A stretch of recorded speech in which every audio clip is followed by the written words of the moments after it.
প্রতিদিন সকালবেলা উঠুন এবং লিসনিং দিয়ে শেখাটা শুরু করুন। সো প্রতিদিন সকালবেলা কিন্তু আমরা উঠি, আমাদের ব্রেন অনেক ফ্রেশ থাকে, মাইন্ড ফ্রেশ থাকে।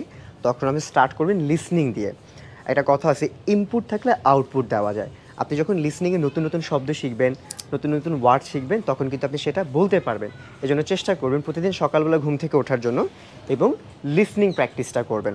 সো এই লিসনিংয়ের জন্য আমি আপনাদেরকে 3টা ওয়ে বলে দিচ্ছি। নাম্বার 1, আপনি চেষ্টা করবেন পডকাস্ট শোনার জন্য। এই পডকাস্ট শোনার জন্য অনেক চমৎকার চমৎকার ইংলিশ চ্যানেল রয়েছে, যেমন speak English smartly and English in comfort. এই 2টা চ্যানেল আমি ফলো করে অনেক প্র্যাকটিস করেছি। আপনারা চাইলে ইউটিউব থেকে এই 2টা চ্যানেল ফলো করতে পারেন। লিসনিংয়ের জন্য সেকেন্ড যে টিপসটা দিব, লিসেন মিউজিক। চেষ্টা করুন প্রতিদিন আপনি 5 মিনিট, 10 মিনিট, 20 মিনিট আপনার রিক্রিয়েশনের জন্য হলেও আপনি একটু ইংরেজি গান শুনেন এবং সেটা একটু বোঝার চেষ্টা করেন। এটা আপনার লিসনিংয়ে অনেক ইমপ্রুভ করবে। আমি প্রতিদিন চেষ্টা করি, যখন ট্রাভেল করি বা সকালবেলা ঘুম থেকে উঠি, আমি একটু লিসনিং করি। লিসনিংটা আমাকে অনেক হেল্প করে আমার ইংলিশ প্রোনাউন্সিয়েশনের জন্য, ফ্লুয়েন্সির জন্য এবং নিজেকেও ইমপ্রুভ করতে। Number 3, watch movie and practice. চেষ্টা করুন মুভি দেখার জন্য এবং প্র্যাকটিস করার জন্য। এটাও আপনাকে অনেক হেল্প করবে লিসনিং ইমপ্রুভ করার জন্য।